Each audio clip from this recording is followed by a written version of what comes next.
Welcome back to another edition of the Sal Greco Show. I'm your host, Sal Greco, and today we have a really special edition of the Sal Greco Show because I'm going to have a guest on. But before that, please hit the like button, hit the share button, hit the subscribe button, hit the notification button. If you're watching this on Rumble, hit the Rumble button, hit the like button. And if you're listening on any major podcast streaming platform, please click that follow button, like, share, or subscribe. And I'd like to thank all who have been following this ongoing scandal and saga, and also all the new viewers and the returning viewers who have been watching the Sal Greco Show and are in total disbelief like many others right now. And a lot has happened and a lot has transpired, so I decided to bring on a guest. This is, I'm not going to lie, he's a good friend of mine. He's also part of the Finest Unfiltered family, we'll call it. He's been on the Finest Unfiltered podcast, and this is his first time on the Sal Greco Show. So I'd like to welcome Marlon Bethel, a former New York City police detective. All right, folks, just like I promised, here is retired NYPD detective Marlon Bethel. Marlon, thanks for joining us on the Sal Greco Show. I do talk you up a lot also and send you all kinds of posts. So I want you to tell the audience a little about yourself, what happened to you and your time. He's also retired in my NYPD, so I want you to explain the whole scenario that happened with you, Marlon. All right. Thanks for having me on, brother. So for those of you who don't know me and who haven't seen me on the Finest Unfiltered before, my name is Marlon Bethel. I'm a 16-year detective from the NYPD's Intelligence Bureau. So my story is, 2021, I was terminated by the NYPD for refusing their COVID vaccine. During that time period, the NYPD had a vaccine mandate, so they basically told you either get the shot or you're fired. And I argued to our chief deputy surgeon that the mandate itself is illegal because, again, I'm not an anti-vaxxer. I'm not conspiracist or any of that. I'm just simply waiting for the approved vaccine to hit the market. And at that time, there was no approved one on the market. It was all under emergency usage. And like I said, I explained this to them, but it didn't matter because February 2022 came and I was terminated from the NYPD. So here I am today. I'm part of the community of retired former NYPD members who are trying to get it out there to the public that they need to scrutinize the NYPD more and to hold the higher ups in one police plaza accountable for all the improprieties, the corruption, and the scandals that are ongoing. And as you can see from what happened last week with the sudden retirement of our chief of department, arguably the number 2 person in the entire NYPD, there's a lot going on and there's a lot that needs to be brought to the surface. And there's a lot that needs to be exposed so that we can get back to the NYPD that we all know and us former guys love. Okay? So it's a little bit about me. There you go, Marlon. I feel for you because I, like you, was terminated also in a different facet. Mine was political. I think your religious rights, your civil rights, everything was violated in terminating you. I did hear that I think you had 7 days or less to even make a decision, which they didn't make you make a decision. They made it for you, actually. So your situation is on par, if not worse, than John McCarry's situation, because I believe they just terminated you and never gave you a chance to rebut this, right? They never even gave you the right to try to challenge it. They just said you're fired, right? That's correct. See, traditionally, you're given, I mean, we all know the law and you're entitled to due process, but in the NYPD, you're given a period of time before they don't terminate you overnight. They give you a period where you go to the trial room and you have your case. And as you know, it's Sal's case. Even that system is unfair and not impartial. But in my case, they put me on suspension, and later on they terminated me. I was never informed that I was terminated. I only knew because later on they said, they sent me a letter saying you were fired months ago. And if you want to come back, just get the shot. So that's how I knew. But, again, these are all part of a giant bubble of a giant cloud of irregular improprieties that are going on 150. And we have to get to the bottom of it, because where the police department goes, the city of New York goes. Okay. And That's right. If we don't do our part to nip this in the bud now, we may not have much of a city later on. So. No. Marlon, I commend you for your work. We were actually on the job together. We just never ran into each other. But That's correct. I feel like you had no due process here. It's like you're terminated. There's no charges and specs. There's no trial. There's just here. Oh, by the way, you were terminated months ago. So even if you were coming to work, you're not getting paid. This is, man, I'm telling you, these guys, this is a clown show under Eric Adams. And, you know, people like to say this about all of us. That I'm going to include all four of us. That's me, you, John, and Eric. You guys have an axe to grind. But that axe is yielding truth. We're not lying about the things we're saying. Everything's coming out as a fact. So when you hear things, it's not that you have an axe to grind, because sometimes, guess what? When you're grinding that axe, doesn't mean it's not truthful. And now we're hearing about victims and witnesses to things and all kinds of mishigas and chaos that is occurring up to right now, today, tomorrow at One Police Plaza. So I actually want to go through all like posts between you and myself, because I think what you're posting actually should be picked up by media. And I guess they think we're fringe, whatever that means. And they don't want to ever report anything, or they'll act like it's their material, their statistics, and then say that they, sources said. And meanwhile, just say it. Sal Greco reported. John McCarty reported. Eric Dim reported. Marlon Bethel reported. But they won't do that because we're fringe. Remember that one. Right here, I'm going to talk about what you posted here. So it says, how many individuals on these lists, both uniformed and civilian, were hooked up and given carte blanche by Madry or his inner circle? And this is a list of overtime earners. And I'm seeing this list, and Epps is on this list. But in front of her, it seems there's a guy by the name of Regal. So from a K9 unit, and it says he's retired. But he seems to have done more overtime than Quatisha Epps did. 1,688 hours. He made $143,000 in overtime. And he's done more hours than Lieutenant Epps did, apparently. So, in other words, she's actually correct when she says, I'm not the only one that made overtime. There's people in front of me. So you care to explain anything about this list or how this came about, how you stepped into this? Because this is incredible that there's people that she's claiming that had more overtime than her, and is evidence right here. What you're looking at right now is a spreadsheet of, at the top, it's the total overtime hours for the NYPD, which incorporates the NYPD's uniform members, which are cops, detectives, sergeants, lieutenants, captains, and then you have below that, on top of that, you have the total list, which includes civilians, because as we know, the NYPD also has traffic agents, we have 911 dispatches, we have the maintenance people, but the lieutenant is correct. She was not number one.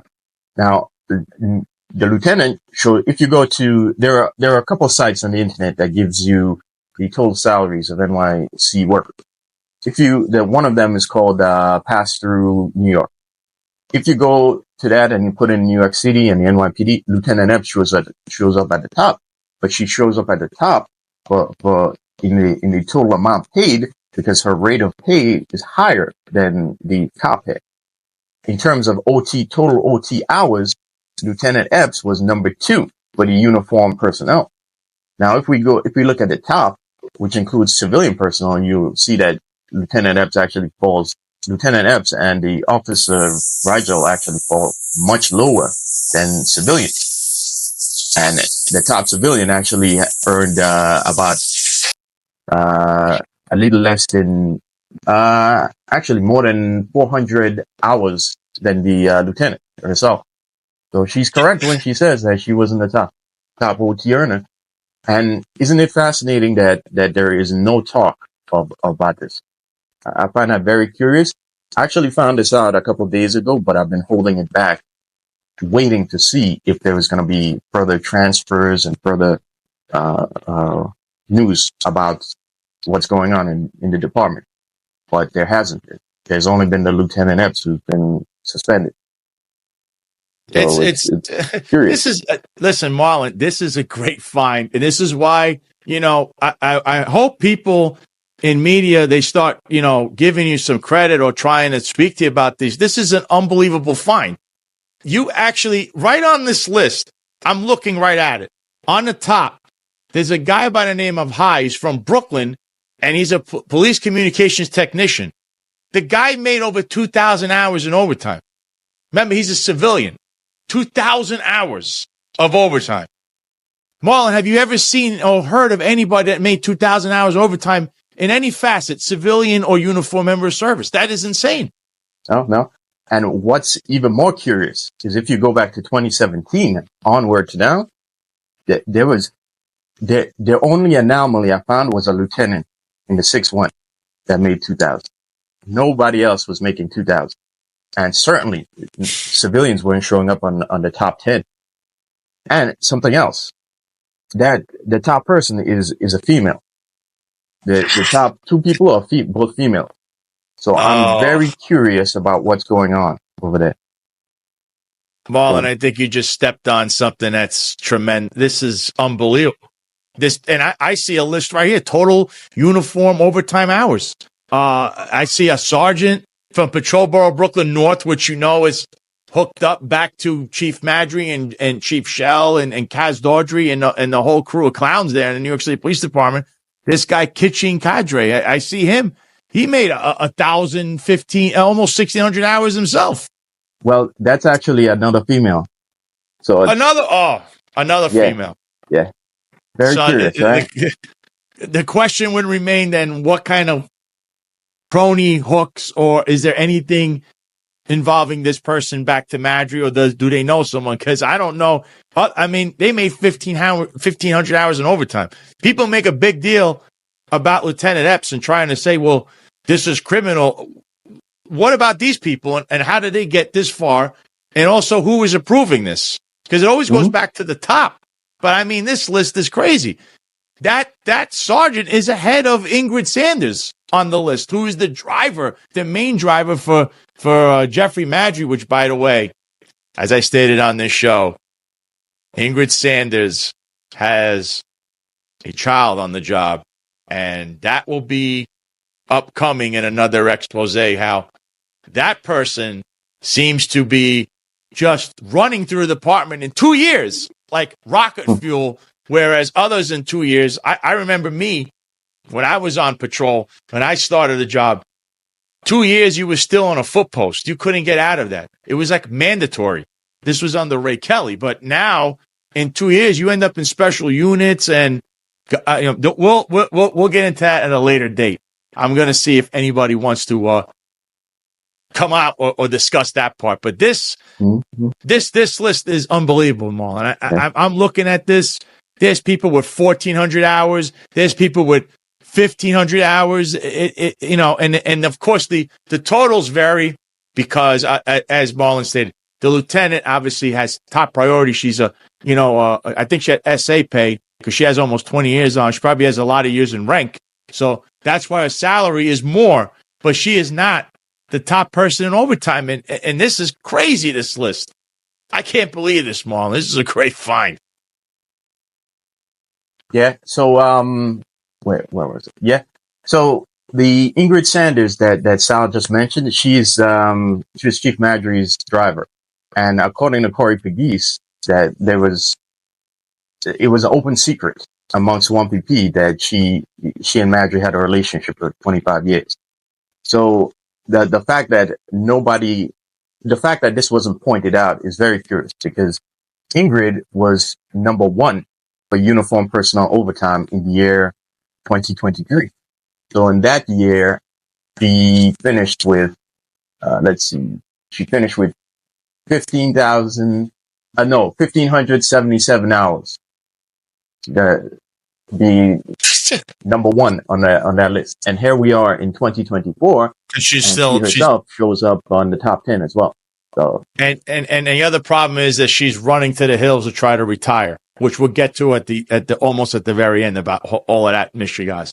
So I'm actually I wanted to move on into your next post that you have, because I'm telling you, Marlon is a wealth of information. You have to follow him at Fire Detective on X. I mean, he's putting out all kinds of, I don't know why he doesn't have more followers. If anybody's following me or John McCarr, Eric Dim, please follow Marlon. This guy is a wealth of knowledge. Nobody has seen this list yet. They've all asked me, have you seen, and here's the list. So on this post, Marlon puts, and he's answering himself, isn't it curious that Ingrid Sanders was also the top uniform OT earner in the department in 2023, but no one at NYPD, One Police Plaza, knew. And he tagged at NYPD News, which is the NYPD on X. And I'm looking at this list again, and there she is. This is 2023, and look how much she made.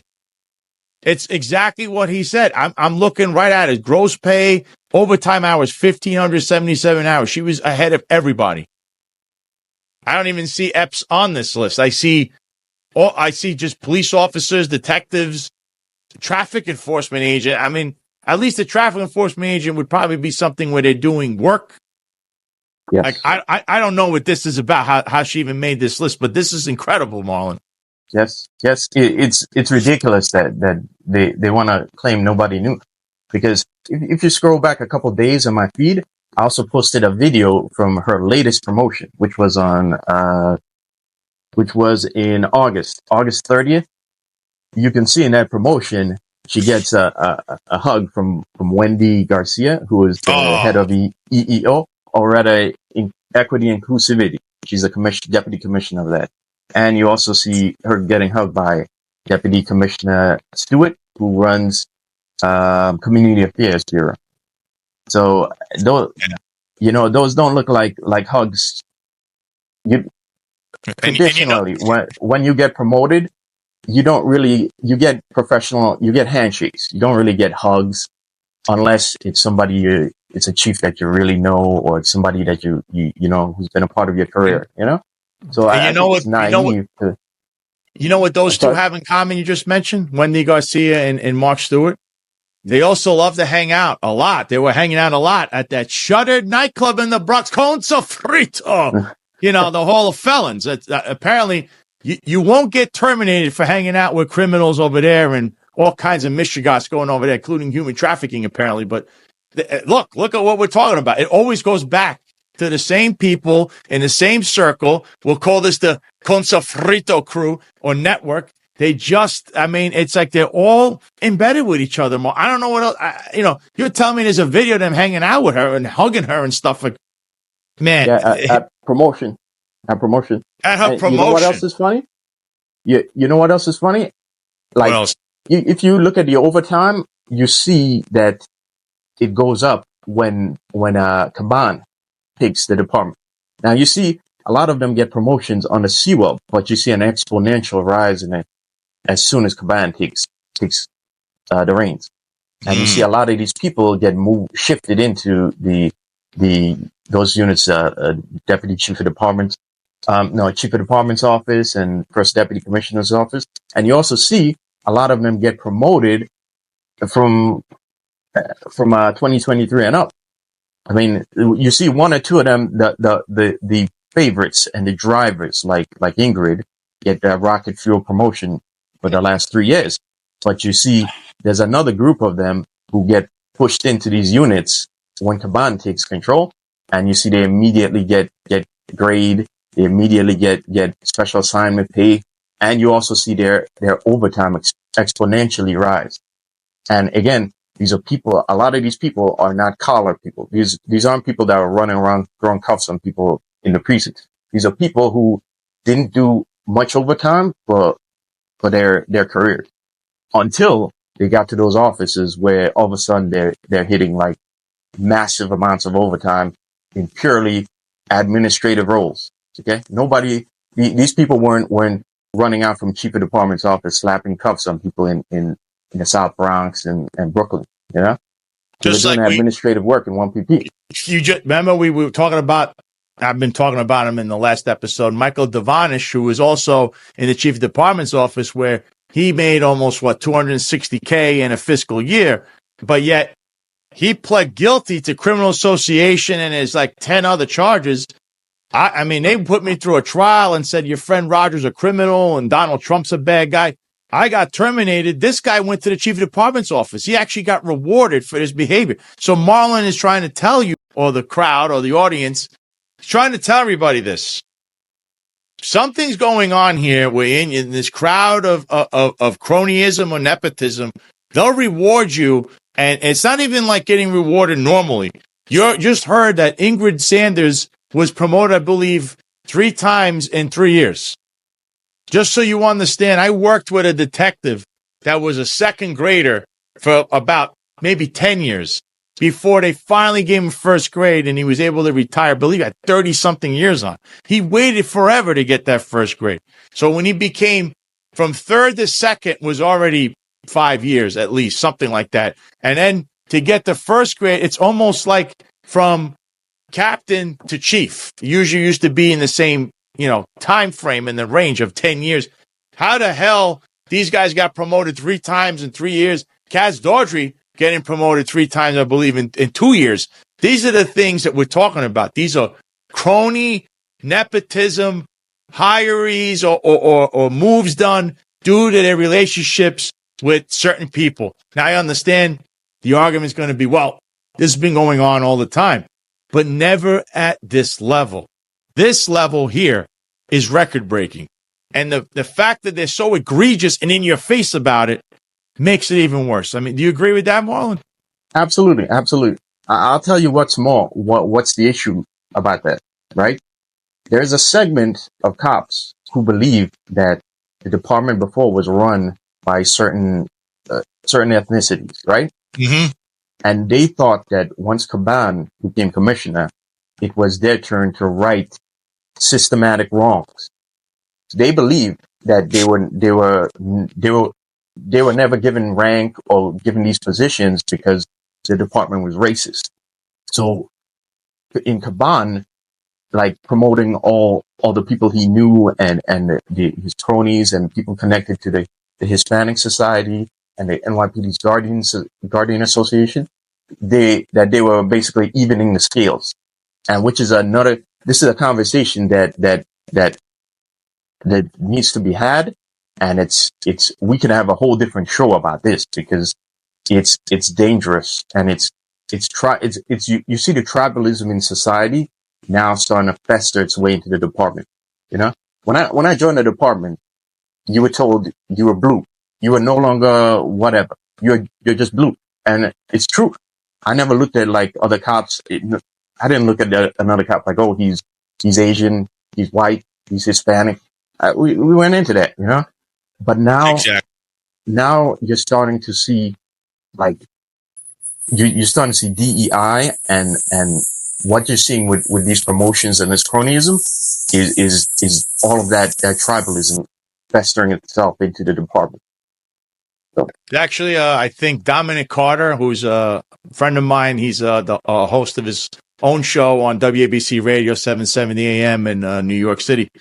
He calls them DEI hires. And by the way, he's African American. He's been New York One. I mean, he's been in media a long time. He knows Eric Adams well, and he calls these DEI hires that are, destroying the department. So I think there's some truth to what you're saying. I always look at it from merit. I mean, that's how I was brought up. That's what I remember in the police department. Merit. People got promoted through merit or taking tests, which there's rumors about taking tests, Marlon. There's rumors about something about how people took tests in the NYPD. That's something that we'll get back to it at a later date. So here he is. He's actually talks about Ingrid Sanders here a little bit because Eric Dim had posted something. So Marlon says here, she's far from the only rapid promotion at NYPD, One Police Plaza. There was also a lot of advanced promotions going on in the last couple of years. And here's a list. And this, I see a lot of first deputy commissioner people here. This seems to be first deputy commissioner alone. So I don't know if you want to take the reins here because I'm seeing 900 hours of overtime, 800 hours, 800 hours. I see another lieutenant with 800 hours. I mean, what's going on here, Marlon? Well, the names that you see highlighted are those names that were recently transferred out of that bureau. So it's if you look at number one on that list, Ortiz, she was transferred also. So it's very curious why that were, but also a lot of these names received that promotion I was telling you about, that Rocket Fuel promotion, this year, or rather, since Caban got there. And like the one guy I posted up received again 3 promotions within a 4-year span. You know, you're going from a 3rd grade detective to a 1st grader in a span of 3 years. This is something that there are guys in the squad slaving away for like some upwards of 30 years. And the most they can ever hope for is to get 2nd grade. There are a lot of them who never see 2nd grade, you know, but here you have somebody who's, because he's in that circle, circle of 1PP cronies, he gets that bump up within 3 years. Okay? And he's inside the house at that point doing administrative work at 1PP. So you mentioned promotions. So there's actual rumors of this, and I could tell you that I know this from this case also.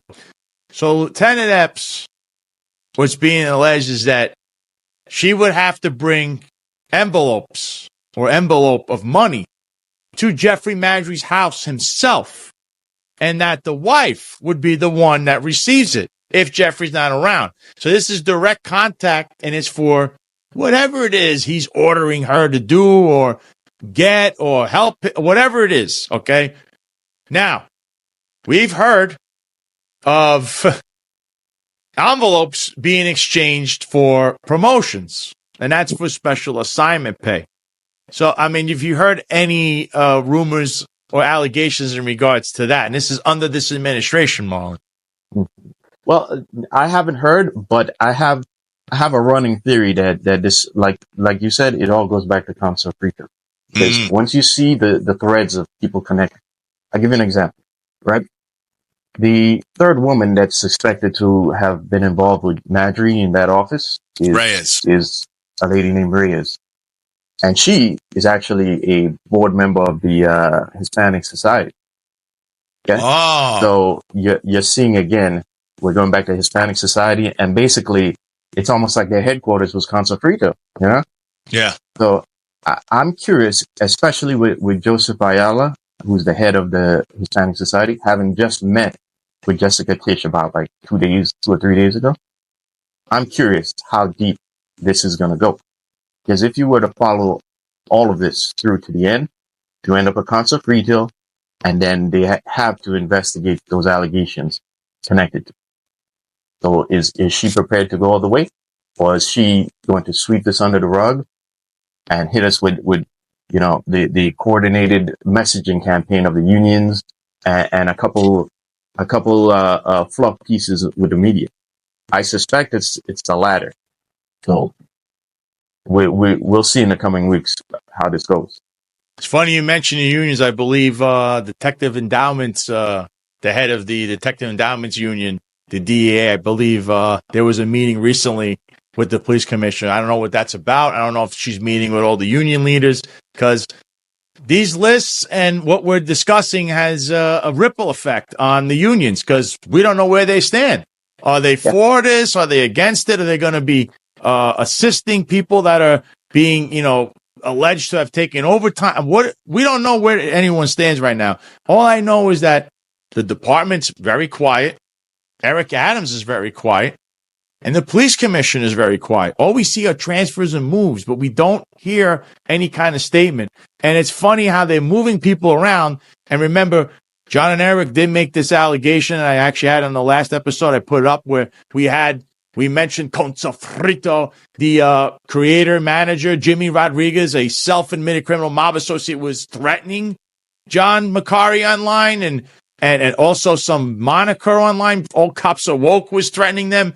And they, sent a letter to Internal Affairs, which is Group 1, and all of a sudden it was like silence. Oh, yeah, we know who this is, but we're not going to tell you. You got to file a report in Florida.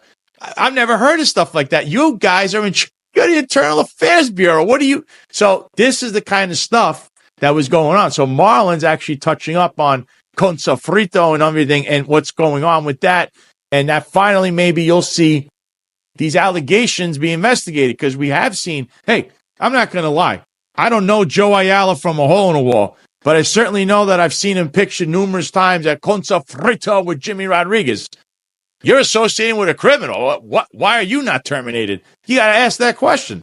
So, again, and we had Miguel Iglesias got transferred. I want to know why is he allowed to just leave? So, we're going to put up this other post, because now that we're talking about this, allegedly, Police Commissioner Jessica S. Tisch is gaslighting the public with a bunch of former Police Commissioner Ray Kelly hire connections at a minimum rate of $264K a year. Care to clarify this, Police Commissioner? Hashtag this Sal Greco show. What are your thoughts on this one, Marlon?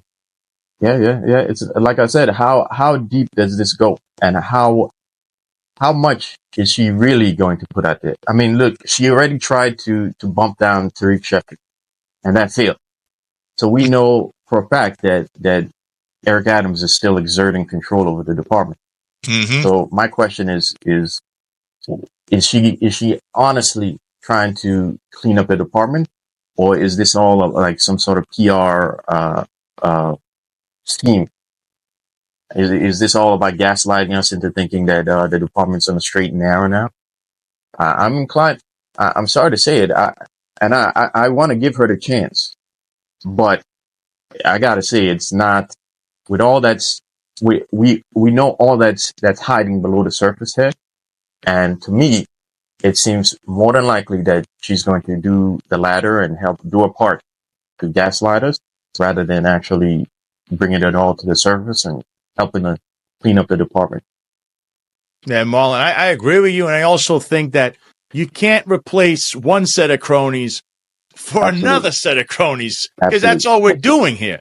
So what, you're going to replace all the Eric Adams, Tim Pearson, Phil Banks sycophants for Ray Kelly sycophants? Like, now we're going back in time.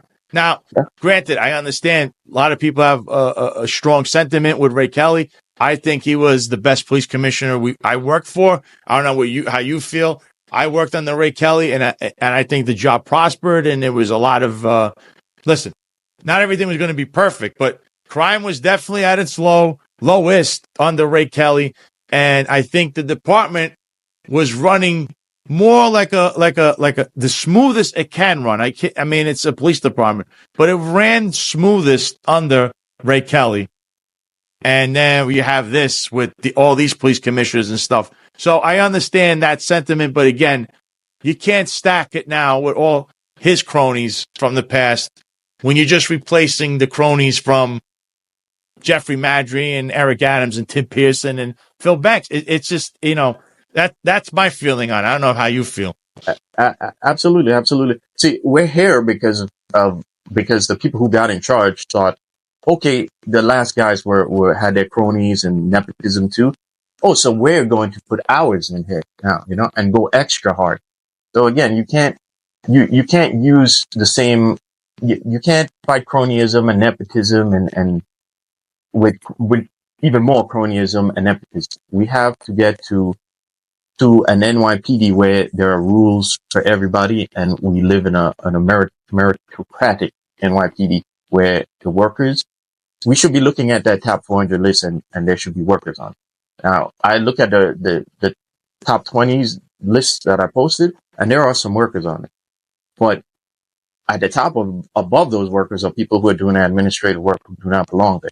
And we need to get to an NYPD where the guy who's hustling and who's never home, which was the case with me. And I know Sal because Sal has tons of collars, and you don't get those collars unless you're not home. And I can tell you, for years, I would just come home, shower, eat, and then I'm back at work. Sometimes I would sleep at work for days.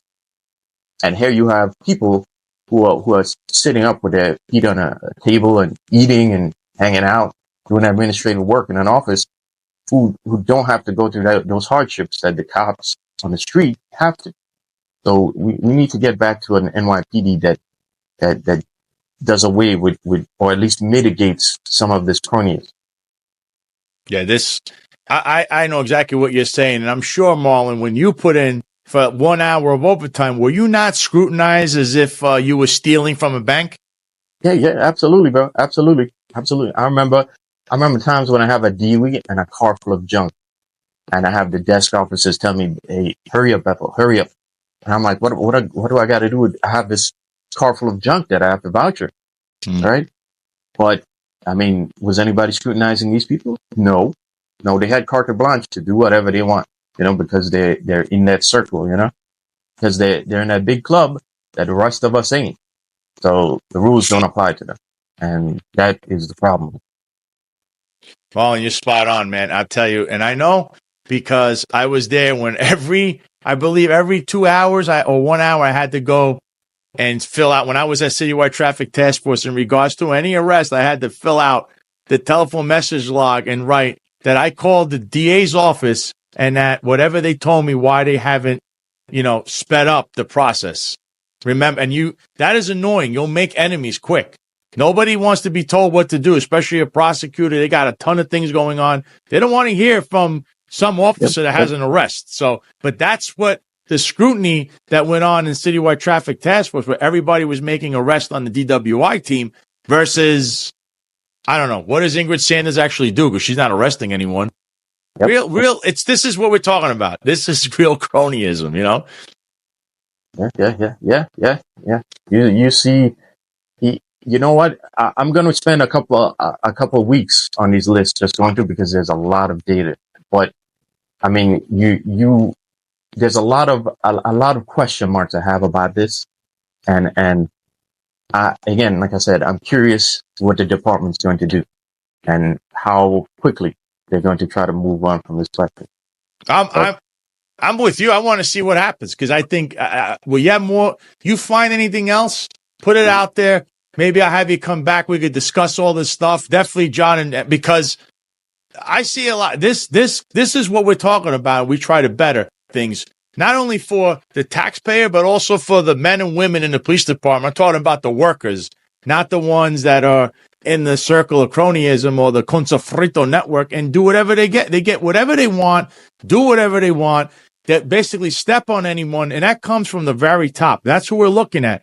That's the chief of department, the chief of patrol, the deputy commissioner of operations, the now former deputy commissioner of public information. Now he's an assistant chief in an interagency bureau, which is quite odd because one of his underlings left someone as a quadriplegic in a wheelchair for the rest of their life. And he failed that cop, by the way, and that's Tariq Shepard. These are the cronies that are hanging out with Eric Adams. And I expect them not to be moving unless the feds move in or Eric Adams is either forced to step down or re-indicted or indicted for something else. That's how I see it. Because this is just nepotism and cronyism at the 10th degree. And I'm going to show you another post. I want to see what you say here. If Jessica Tisch is truly the NYPD police commissioner running the NYPD, then why is Lieutenant Epps, the victim whistleblower, in the middle of the ongoing scandal, the only NYPD employee suspended currently? Why isn't former Chief of Department Jeffrey Madry, current Chief of Department John Schell, Deputy Commissioner Kaz Daughtry, Assistant Chief Tariq Shepard, First Deputy Commissioner Tanya Kinsella, former Internal Affairs Chief Miguel Iglesias, currently suspended pending investigation?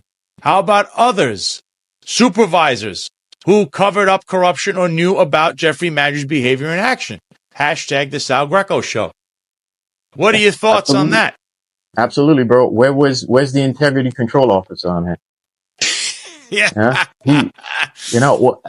Back in the precinct, you do you go past that cap, and you got the ICO breathing down your neck. Why? Hey, why do you get this RDO overtime, Bethel? Explain it. Yeah. Because I got a court notification, on what day, Friday? Yeah. But, I mean, uh, this is, it's unbelievable that how much the lower ranks are punished for the actions of the higher ups, I you're seeing numerous memos being floated around the department right now about changes to the overtime and more bureaucracy for the cops on the street, meaning they have to notify extra personnel about this overtime they have, or they can't. You immediately get to work. You gotta hurry up and get to post and replace that guy who's sitting on a prisoner in the hospital. You're seeing all these changes come, right? But who caused these problems? They weren't for those cops in the precincts didn't cause the problem. The problem came from 1PP, and from 1PP enriching their cronies, and for Madry, his whole harem of women, his harem of sex for overtime, So it's the men and women on the street are the ones being punished for incompetence and corruption at the top, and that should not be the case. And I want to send a message to the fraternal organizations, because I know you're all probably foaming at the mouth to get at us right now, but you have to understand that no group is bigger than the institution. We all have a responsibility to leave the institution in a better place than when we got there. And 100%. as city residents, we, especially me, I still have a house in the city. I need the police department to be there long after I've retired, because I have property here. I don't. We have to take care of the place that we work at for 20 plus years. We can't just purely look at like our segment of the job or our individual selves getting that bump at the expense of the institution. Because what's going to happen, especially as the city has financial trouble, the city is billions in deficit, right? Mm-hmm. And those billions are only going to increase because, as I've talked about on Twitter a lot, the city is facing commercial real estate tax problem, right? When the crunch really hits, the public is going to scrutinize our overtime even more. So when you have guys who do things like this, it gets even more paperwork for the boots on the ground to have to deal with, and even more scrutiny for them to deal with. And it's the anger of the public on the street that these cops on the ground are going to face. The chiefs in 1PP are not going to get screamed at by the civilians on the street. That's right. It's when you go to a job, the guy who just lost his job and maybe facing an increase in his property tax is going to be screaming at you because here you are. Here he's going to assume that every one of us were cheating on overtime, and that's his taxpayer dollars that we're wasting. So you're going to get the brunt of it, and your members are going to get the brunt of it. So you have a responsibility to speak out about this and to help keep the ship straight and narrow. Guys, listen, I agree with you 100%. It's the hardworking men and women in the New York City Police Department that are getting the shaft. No matter whatever happens up top, they punish the lowly cop at the bottom of the totem pole. In fact, Marlon, last week I had reported that there were 10 cops they were going to indict for this entire scandal. My saying this, which was then Curtis Sliwa said this on his show, and on WABC radio, that has all of City Hall and NYPD listen to that. That didn't happen because the idea was they wanted to trot out 10 lowly people that were probably on the bottom of this list and say they stole the money on their own. Meanwhile, as you know, nothing can happen without prior approval. These supervisors can't sign their own overtime slips, neither can a cop. This goes at the top. We can't look down. It's up top. They're the ones approving this and telling them what to do. Why? Why? That's what we're asking that question. And by the way, they're going to have to actually answer that question, not only in civil court, but in criminal court, because that's where we're headed. This was a complete misuse of taxpayer dollars.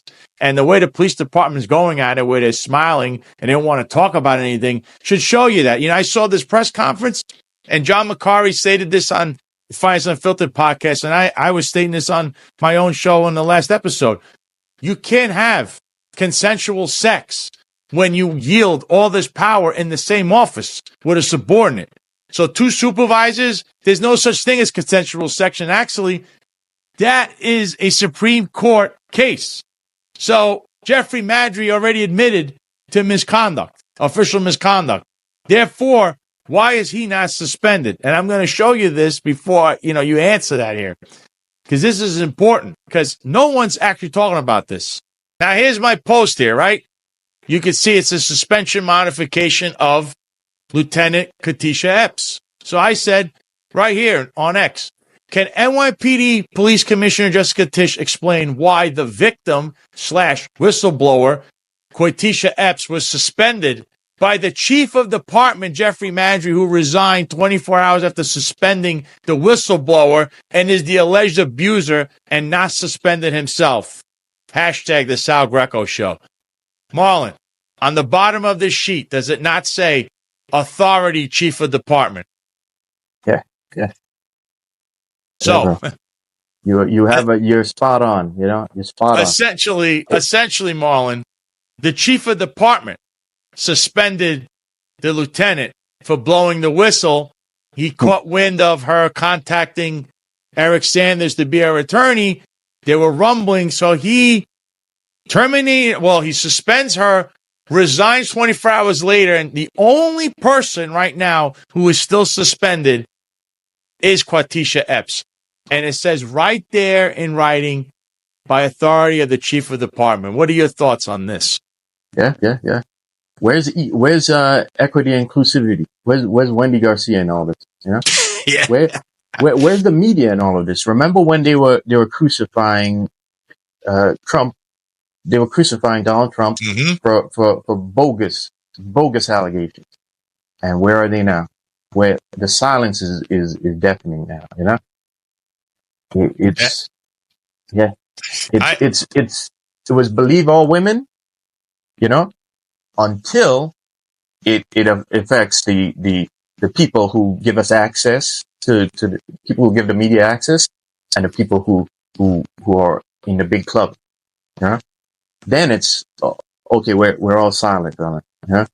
Yeah, Tim Pearson having 4 sexual misconduct lawsuits. John Schell now is in a few, including this one. Kaz Daughtry's in a few. We obviously know that Jeffrey Maddrey has a history of that stuff.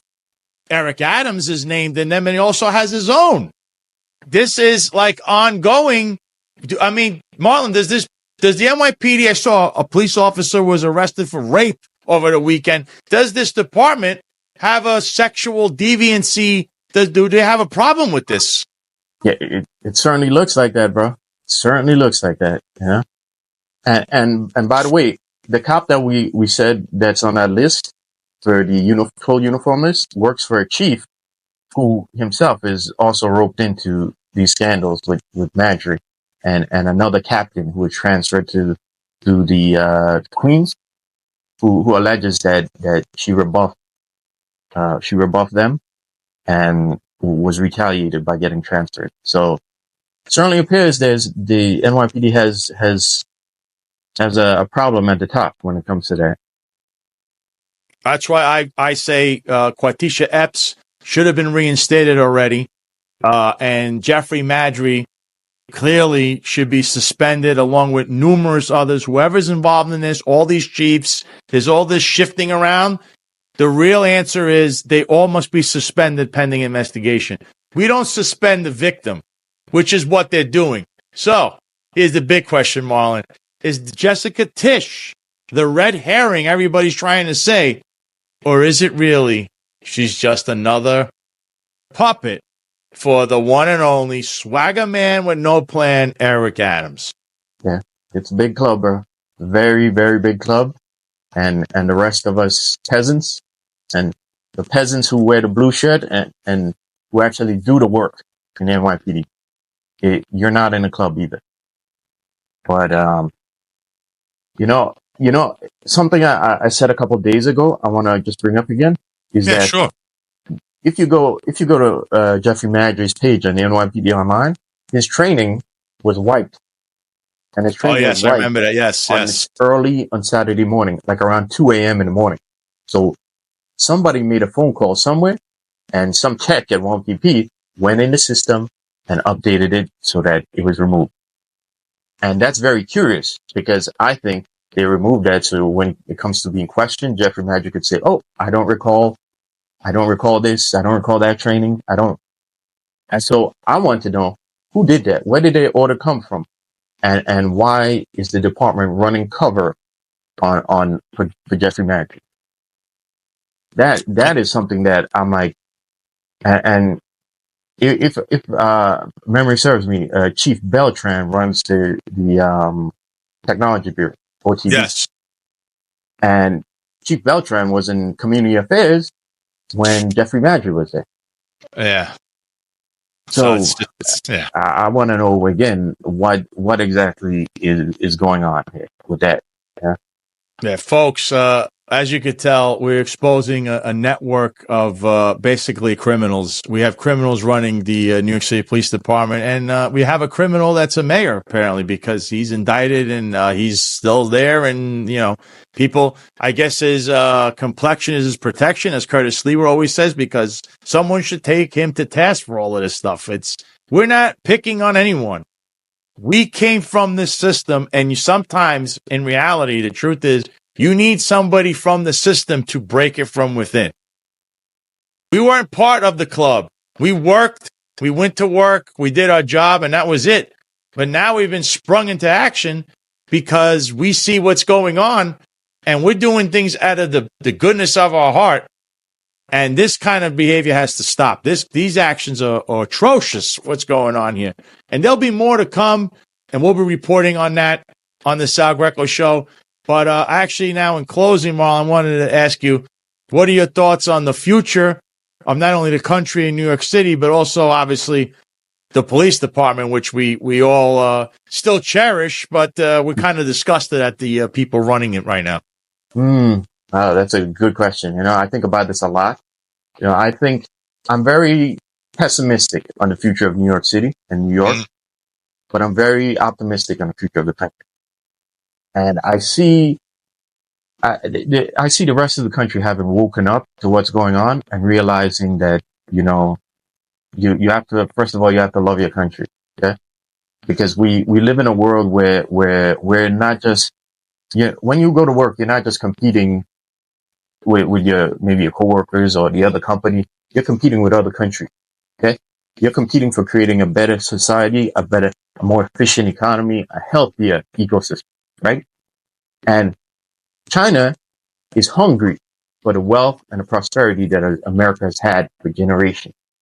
So I see the rest of the country in electing Donald Trump has realized that, oh, wait a second, we don't like the way this is going, and we got to wake up, and we got to compete too, and we got to get this country back to being the number one, the place where everyone wants to come. Okay. And unfortunately, when I look at New York and New York City, I see people who are still thinking it's like maybe 20 years ago under the Bloomberg administration or Giuliani administration, where New York was a place to be. You know, New York, the city was growing again. We had businesses coming in. We had culture. New York kind of dominated the American culture. You know, how many movies did you look at? Shiny city on a hill. I always say that. Exactly. And yeah, I see people who still think we're that in New York City. Adams talks about it all the time. There's two kinds of people who live in New York and want to be in New York. And I'm not so sure that's the case anymore, you know? And these people need to wake up and realize that we have to compete with the rest of the cities that are growing in America. Because like young people, you know, first of all, they're all looking to have homes and families, and they're not going to come to a place that's the quality of life is going down. it's already expensive, and they're seeing this mess that we have in City Hall and in the police department, and thinking, I don't want to live there. You know, who wants to go to some place that's on the downswing? You want to go to some place that the future looks hopeful and bright. And unfortunately, we need to wake these people up, or get people into office that will realize that, it's time to wake up New York, and it's time to get back on there and keep the chains moving. So, like I said, I'm very optimistic on the country. I spent 6 months in Florida back in, just after the terminated, right? And to me, it was like a whole different country, I was happy and yet sad at the same time, because I couldn't stay here, because, my family's here, my house is here. I can't, but I saw the difference here. Florida seemed a lot more hopeful than New York, and people around you seemed a lot more happy, and we need these problems with our police department and our mayor. They all contribute to those morale and those, how people feel every day, Mm-hmm. So we need to do better. And part of the work we do is trying to get back to that New York City. So that's kind of long-winded, but that's how I feel about where things are going. It's a good analogy. I tell you this, you're always welcome here in the sunny state of Florida, where it's a sunny place for shady people, as you know. So I love it here. It's living in exile is not as bad as they say. So I do want to say this, because this is New Year's Eve day. Folks, wherever you are, don't drink and drive tonight. Now, if you're in New York City, that used to be my job. I used to be the guy stopping people and arresting people for drunk driving. So you might get away with it in New York City in different areas, but I clearly don't condone that. Please be responsible. If you see any of the clowns, I would tell you to avoid them, because they're going to be out in Times Square.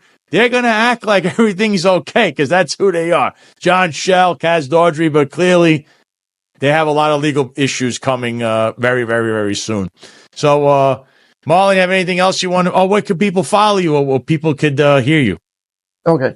Yeah, thanks for having me on, Sal. My handle is right there. It's Fire Detective on Twitter.